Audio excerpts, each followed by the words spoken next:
Mga kananay, kakain nga pala kami ng tanghalian. Ang dami naming pagkain, no? Prutas, marami din. Pakwan at mangga. O, diba? Sarap ng ulam namin. Tsaka nga pala, ito ay dala ng aming tour guide. Yung kanilang, ano ba yun? Company nila rin. Dayang. Mm.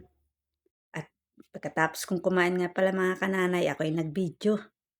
Ang kanilang kapaligiran. Tingnan nyo, ang ganda ng kapaligiran. Dito kami mamamahinga. Ang sarap mag-island hopping. Sakit lang sa katawan ano, pero masaya, exciting.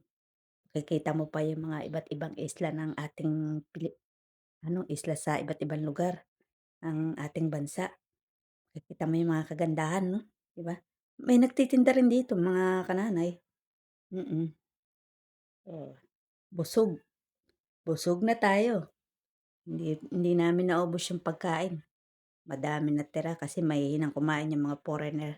Kami hindi rin palakain ng marami.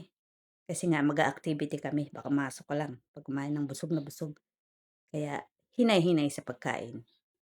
Pero tingnan niyo ang kanilang kapaligiran 'no, ang ganda 'no, 'di ba? Oh, saan pa kayo? Ang ganda ng ating Pilipinas, yung mga kabundukan nila kagaganda, tsaka yung mga beach, oh.